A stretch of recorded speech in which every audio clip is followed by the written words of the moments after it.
welcome back to my channel, baby. I got done with the series, what is it called? Lonely Hearts, Deadly Hearts. Yes, Lonely Heart, Deadly Heart series by Mary Monroe. I had started it back in my Stranger Danger video, and I finally finished. I finished it though like last week, and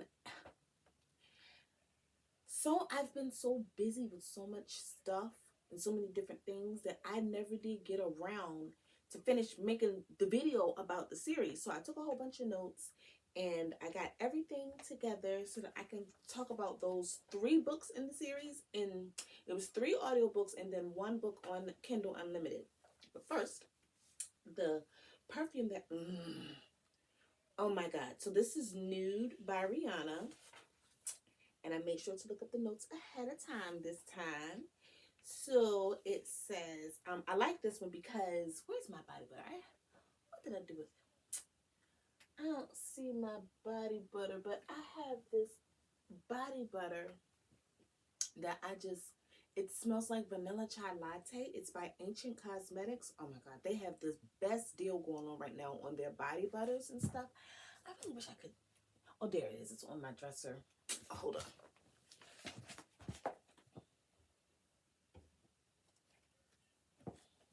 So I can show you what the container looks like.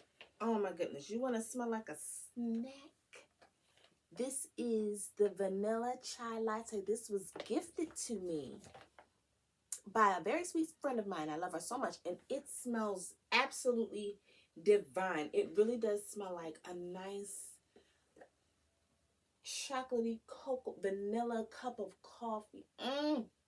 But it pairs really nicely with Rihanna's Nude, because Nude has it's like a light creamy marshmallowy type of scent. It's not real heavy, so it blends well with that vanilla body butter. Oh my God. So the main accords in Nude by Rihanna are fruity, white floral, sweet, powdery, regular floral, citrus, woody, tropical, fresh, and musky. It was released in 2012. It has top notes of guava, pear, mandarin orange, middle notes of gardenia, orange blossom, and jasmine sambac. Base notes are vanilla, orchid, sandalwood, and musk. You know, I noticed that with the base notes, usually if I'm a fan of the base notes, and I like musk base notes, sandalwood, stuff like tonka bean, things like that. If I'm a fan of the base notes in the perfume, I'm gonna usually like the perfume. That's how I usually am. So anyway, to the books. Only thing is that I don't have a physical copy of the book. I think I'll try to edit in, see if I can use my little brain cells and edit in the front copies, the copy of the books onto the screen so that you can actually see what the front covers of the books look like. See if I can edit that into the thumbnail, and then you can see, because I listened to all 3 of them. I had started because I got the physical book from the library, but then when I saw that it was on my Audible subscription, I went ahead on and just listened to it. So I listened to all 3 of them, and I don't have the physical copy. So here we go. The first book is called Every Woman's Dream. And this one opens with Joan and Lola as teenagers. And they're scheming old men out of their money through this mail service. Until one of them old men's wives showed up at Lola's house looking for Joan. They was terrible. So they stopped that. And then I'm drinking dandelion root tea with some hot honey in it. I love this hot honey. Nate's hot honey. It's so good. It's delicious. With a little bit of lemon. Mm. So they stopped doing that with scamming men out of the money because it was getting sticky, and so they wanted to, leave that alone before they got into trouble. So then, not long after that, Joan meets Reed at a party, and they have a one night stand. Now, mind you, Joan is 17. They have a one night stand, and she immediately gets pregnant with their first kid. Now, she's 17, and he's like 27, and her parents don't have a problem with that. But their age difference ends up coming up later in the series, so keep that in mind. So Joan married him kind of fast because she was pregnant. So they didn't really know each other that well. After they got married, they immediately find out how incompatible they really are. And Joan is very annoyed from the get-go. And that's kind of what starts her to getting on down to cheating on Reed with these guys that she meets on the internet. She didn't like try to talk it over with him or try to like say, oh, let's go to therapy or something. She just immediately started cheating on him on this sex club website. So that's how she introduced Lola to it. And I noticed that was a trend in their friendship as I was reading the books, that a lot of the stuff that they got into was Joan starting and Joan doing and Lola following behind her. I wasn't quite so sure, especially when I read the prequel, the Kindle Unlimited book. I wasn't so sure about how good of a friend Joan really was to Lola. But I'll comment on that further later on in the series too. So Joan introduced Lola to this website, and that's the website that's how Lola ended up meeting Calvin. So with the first book, I was kind of irritated because they didn't introduce Calvin until way later in the book. But at the same time, it was good because it gave me a chance to really get into Lola and Joan's friendship, the meat of their lives, and their real foundation and why they're so close. It gave a lot of information on, especially since it started out with them so young. But they mention a lot about Lola's living situation and how hard Lola had it for a while, growing up with her parents dying and stuff. But we hear about in this first book about how Lola's father had moved his mistress into the house with her mother. So it was Lola, her mother, her father, and the mistress all living in the house together. Honey, terrible. So in this first book, I was able to get more of a backstory on that, which was good. But we didn't get introduced to Calvin, or I didn't get introduced to Calvin until much later in the book, which was fine because book 2 really is where Calvin's terrible horribleness shines through. And I'm not gonna do another synopsis of that one because I already did it in the Stranger Danger video. But and I guess I can link that in the description below, so that if you want to see the summary of that one, you can check out that video. So basically, the second book, Never Trust a Stranger, we really are introduced to Calvin and his hatred of women. And it was actually kind of funny because he would be like, wait a minute. I gotta stop laughing. Hold on, because it's funny when I think back on it. When he hated Lola so much because she looked like his wife, his dead wife, that had cheated on him, right? He would just be like, slut, bitch, whore.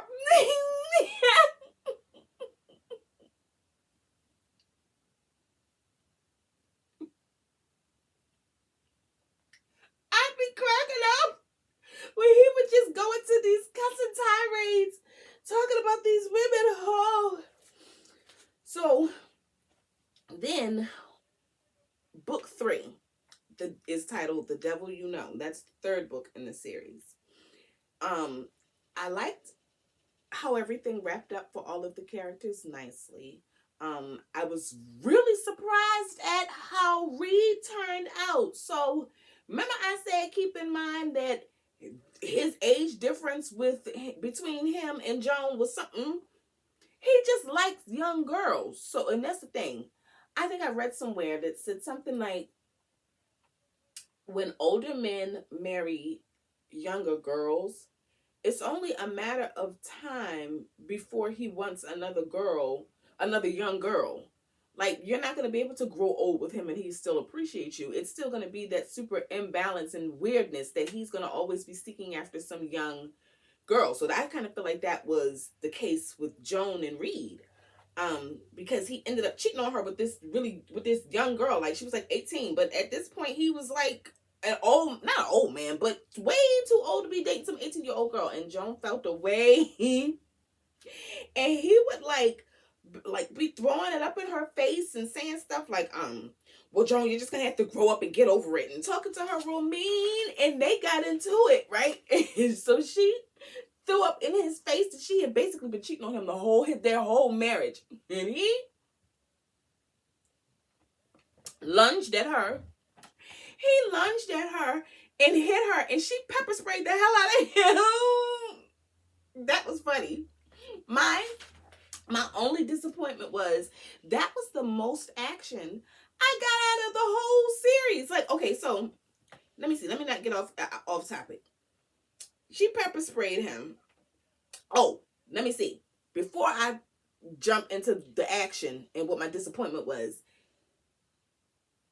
Joan told Reed that she had been cheating on him for the whole marriage. And I don't think that she should have told him shit, because it wasn't important at this point.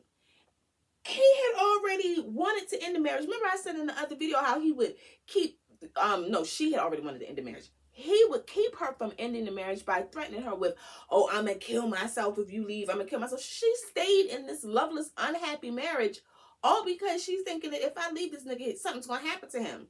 Or he's going to do something to himself, and possibly to me too. Which then he turns around and cheats on her and ends up leaving her. And she just told him, oh, I've been cheating on you the whole time. She should have kept her mouth shut and collected alimony. That's what I think. I don't feel like there was a need for her to say anything. The marriage had ended. She got what she wanted. She was able to get out of it with guilt-free, so that she wouldn't feel like he was going to, hurt himself or her. So why say anything? That was my whole thing. So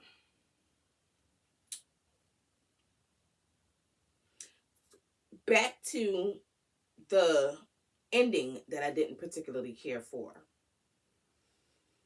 The climax really didn't hit for me because it was boring.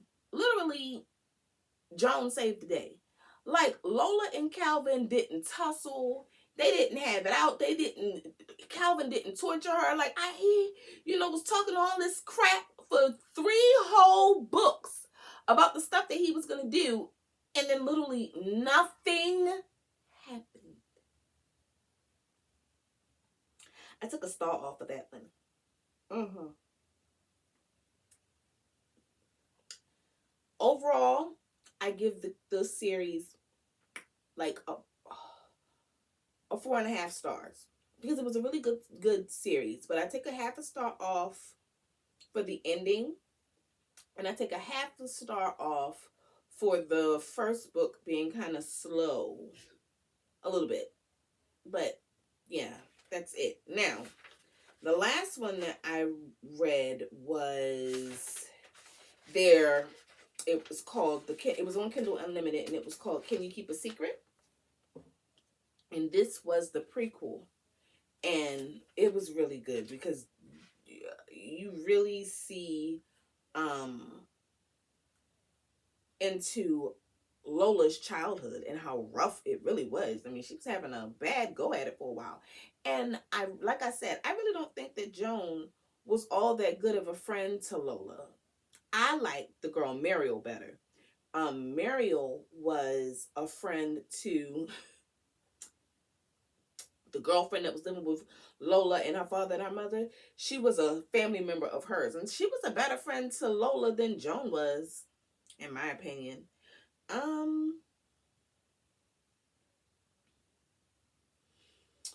That's basically it. it was a really good series. Like I said, I give it like a 4.5, 4.5 stars. I enjoyed it. I'm really, really looking forward to getting into her God Don't Like Ugly series. So that's what I'm gonna start next. I'm still doing Ethic.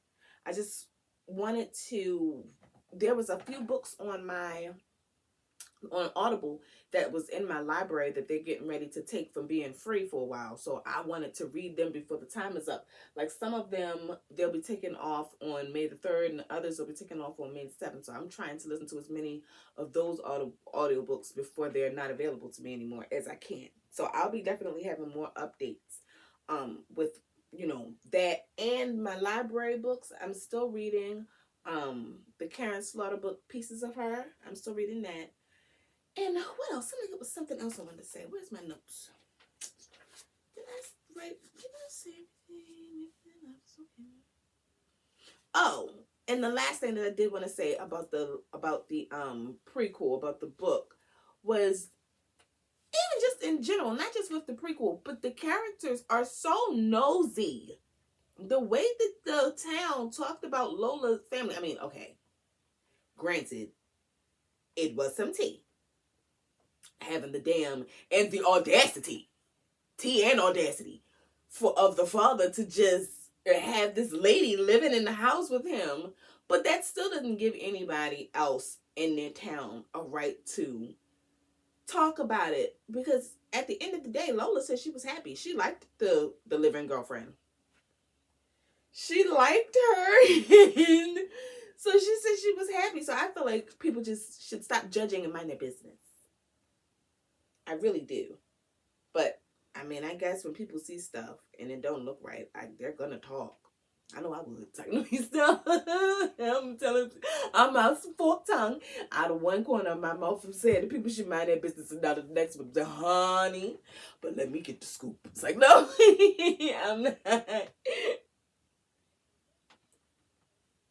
This was fun. It was a fun reading week. That was a fun series. So I'm gonna wrap it up, and I will see you next time.